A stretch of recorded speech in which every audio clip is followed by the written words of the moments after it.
Assalamualaikum warahmatullahi wabarakatuh. Saya Nabila Zulfa dari kelas 10J ingin menjelaskan tentang prinsip geografi. Apa sih prinsip geografi itu? Prinsip geografi adalah dasar atau pedoman dalam mempelajari, menganalisis, dan menjelaskan fenomena geosfer.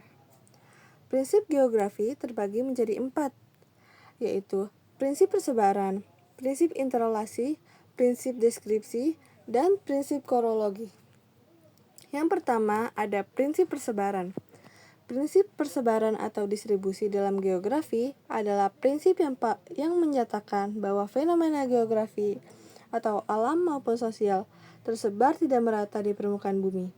Dengan prinsip ini, geografi menekankan pentingnya mengetahui di mana suatu gejala atau fenomena terjadi, bagaimana pola persebarannya, serta faktor yang mempengaruhinya.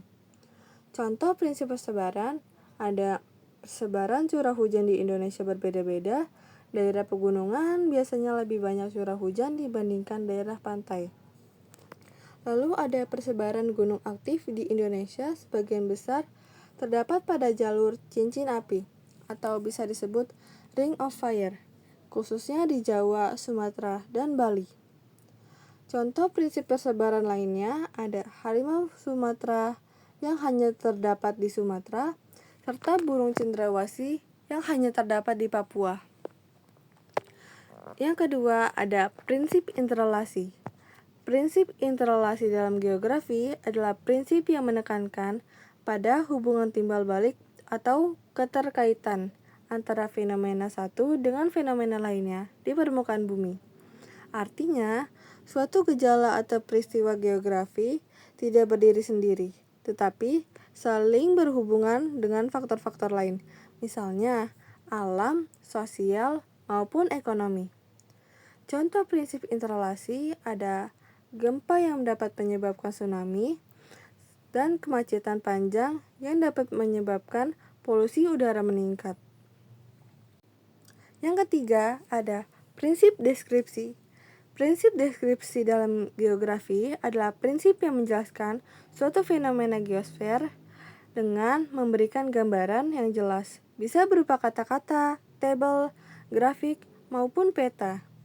Contoh prinsip deskripsi ada proses terjadinya gempa bumi dengan ilustrasi atau peta. Yang keempat dan yang terakhir ada prinsip korologi. Prinsip korologi dalam geografi adalah prinsip yang paling lengkap karena menggabungkan prinsip persebaran, interrelasi, dan deskripsi untuk menganalisis suatu wilayah.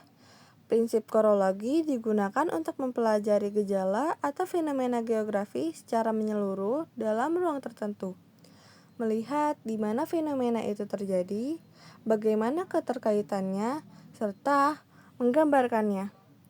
Contoh prinsip korologi ada studi tentang banjir di Jakarta. Dilihat dari persebarannya, wilayah Jakarta Utara dan Timur lebih sering banjir. Dilihat dari interrelasinya, curah hujan tinggi menyebabkan sungai meluap. Dideskripsikan dalam bentuk peta dan laporan. Inilah analisis korologi. Sekian yang dapat saya sampaikan. Wassalamualaikum warahmatullahi wabarakatuh.